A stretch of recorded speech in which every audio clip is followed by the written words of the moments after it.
എടത്വ പള്ളി ചരിത്രമുറങ്ങുന്ന പ്രസിദ്ധമായ തീർത്ഥാടന കേന്ദ്രമാണ് എടത്വ.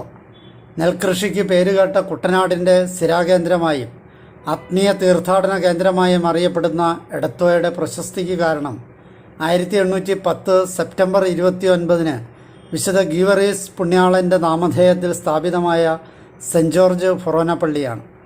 പള്ളിയിലെ താളിയോലക്കെട്ടുകളും തലമുറകൾ വായ്മൊഴിയായി കൈമാറി വന്ന വിവരണങ്ങളും വിശ്വാസ പാരമ്പര്യവും പള്ളിയുടെയും എടത്വ പള്ളിയുടെയും ഭൂതകാലത്തിലേക്ക് നമ്മെ നയിക്കുന്നു. പമ്പാ നദിയുടെ തീരമായിരുന്നത് കൊണ്ട് തന്നെ ഗതാഗതം വെള്ളത്തിലൂടെയായിരുന്നു. വെള്ളത്താൽ ചുറ്റപ്പെട്ട എടത്വയിൽ ഇഴജന്തുക്കളുടെ ശല്യം കൂടുതലായിരുന്നിരിക്കണം. ഗീവർഗീസ് പുണ്യവാളൻ്റെ പള്ളി സ്ഥാപിക്കാനുള്ള കാരണം അന്വേഷിച്ചാൽ ആദ്യം ലഭിക്കുന്ന കാരണം ഇതാണ്. പ്രദേശവാസികൾക്ക് പുണ്യവാളൻ്റെ സഹായം ഏറെ ലഭ്യമാകുകയും അത് പ്രസിദ്ധമാവുകയും ചെയ്തതോടെ ദൂരസ്ഥലത്തു നിന്നും തീർത്ഥാടകർ എത്തിത്തുടങ്ങി. ഇഴജന്തുക്കളിൽ നിന്നും പൈശാചിക ശക്തികളിൽ നിന്നും മോചനം തേടി തെക്കൻ നാടുകളിൽ നിന്ന് ധാരാളം ജനങ്ങൾ എടത്വയിൽ എത്തിയിരുന്നുവെന്ന് ചരിത്രം സാക്ഷ്യപ്പെടുത്തുന്നു. എടത്വ പള്ളി സ്ഥാപിതമാകുന്നതിന് മുമ്പ് കുട്ടനാടൻ തുരുത്തുകളിൽ താമസിച്ചിരുന്ന ക്രൈസ്തവർ ആരാധന നടത്തിയിരുന്നത് വിശുദ്ധ തോമാസ് ലീഹ AD 54 സ്ഥാപിച്ച നിരണം വലിയ പള്ളിയിലായിരുന്നു.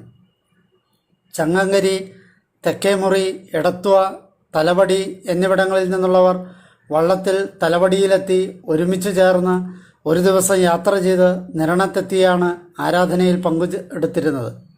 ചെമ്പക്കുളത്ത് കല്ലൂർക്കാട് കന്യകാമറിയത്തിൻ്റെ പേരിൽ മറ്റൊരു പള്ളി സ്ഥാപിച്ചതോടെ എടത്വ പ്രദേശത്തെ ആളുകൾ ചെമ്പക്കുളത്ത് എത്തിത്തുടങ്ങി. കാലക്രമത്തിൽ കരപ്രദേശത്തിൻ്റെ വിസ്തൃതി ഏറിയതോടെ വിവിധ സ്ഥലങ്ങളിൽ നിന്നുള്ള കുടിയേറ്റം ശക്തമായി. കുട്ടനാട്ടിൽ പ്രത്യേകിച്ച് എടത്വയിൽ ജനസംഖ്യ പെരുകി. ക്രിസ്തുവർഷം 1100 ആലപ്പുഴയിലും 1410 പ്രക്കാട്ടും 1557 പുളിങ്കുന്നിലും പുതിയ പള്ളികൾ സ്ഥാപിതമായി. അപ്പോഴും എടത്വയിലെ ജനങ്ങൾ ആരാധനയ്ക്കായി ചമ്പക്കുളം പള്ളിയെയാണ് ആശ്രയിച്ചിരുന്നത്.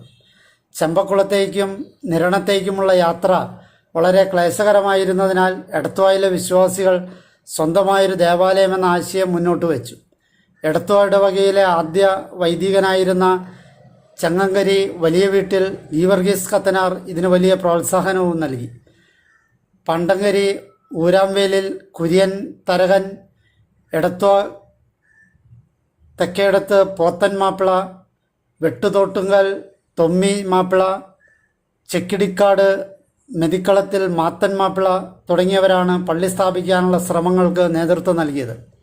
സ്വന്തമായൊരു പള്ളി പണിയുന്നതിന് വിശ്വാസികൾ വരാപ്പുഴ അതിരൂപതയെ സമീപിക്കുകയും അന്ന് അതിരൂപത ഭരണാധികാരിയായിരുന്ന ഫാദർ റൈമണ്ട് പള്ളി പണിയുന്നതിന് കാനോനിക അനുമതി നൽകുകയും ചെയ്തതായി ചരിത്രം വ്യക്തമാക്കുന്നു. തുടർന്ന് 1810 സെപ്റ്റംബർ 29 പമ്പയാറിൽ വടക്കോട്ടൊഴുകിയിരുന്ന കൈവഴിയുടെ പടിഞ്ഞാറേ തീരത്ത് പുതിയ പള്ളിയുടെ ശിലാസ്ഥാപനം നടത്തി. എടത്വയിലെ ചങ്ങങ്കരി വെള്ളാപ്പള്ളി എന്ന പ്രമുഖ നായർ തറവാട്ടിലെ കൊച്ചെറുക്കപ്പണിക്കർ സൗജന്യമായി സംഭാവന ചെയ്ത സ്ഥലത്താണ് ശിലാസ്ഥാപനം നടത്തിയതെന്നാണ് ചരിത്രം. അക്കാലത്ത് സുലഭമായിരുന്ന ചെറിയ ഓടാണ് മേയാൻ ഉപയോഗിച്ചത്. ചെറുതായിരുന്നെങ്കിലും തോറ, ഹൈക്കല, സങ്കീർത്തി, മുറിത്തട്ട് എന്നിവയടങ്ങിയതായിരുന്നു ആദ്യത്തെ പള്ളി.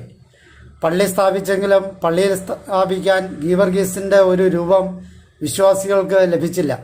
അതിനായി നടത്തിയ അന്വേഷണങ്ങളെ തുടർന്ന് പുരാതനമായ ഇടപ്പള്ളി സെൻറ് ജോർജ് ദേവാലയത്തിൽ വിശുദ്ധൻ്റെ ഒന്നിലധികം രൂപങ്ങളുണ്ടെന്നറിഞ്ഞ് ഇടവകയിലെ പുരോഹിതനായിരുന്ന വലിയ വീട്ടിൽ ഗീവർഗീസ് അച്ഛനും ഒരു സംഘം ആളുകളും വരാപ്പുഴ മെത്ര രൂപതാധ്യക്ഷൻ്റെ അനുമതിയോടെ 2 കളിവള്ളങ്ങളിലായി ഇടപ്പള്ളിയിലേക്ക് പോവുകയും അവിടെ എത്തി വികാരിയച്ഛനെ കണ്ട് കാര്യങ്ങൾ ചർച്ച ചെയ്യുകയും ചെയ്തു.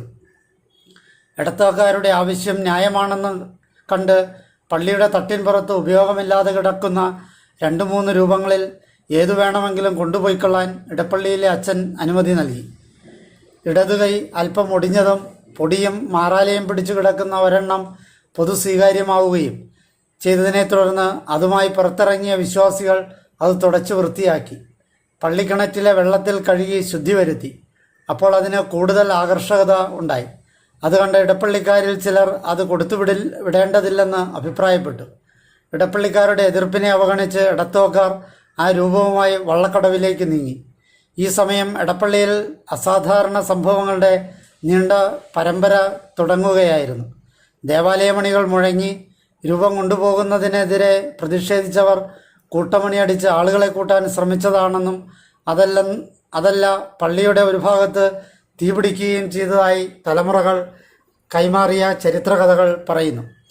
വിശുദ്ധൻ്റെ രൂപം കൈവിട്ടു പോകുന്നതിനുള്ള പ്രതിഷേധ സൂചനയായിരുന്നു ആ സംഭവമെന്ന് ഭയപ്പെട്ട് എടത്തുവക്കാർ പെട്ടെന്ന് രൂപവുമായി വള്ളക്കടവിലേക്ക് ഓടി വേഗം എടത്തുവായിലേക്ക് തിരിച്ചു.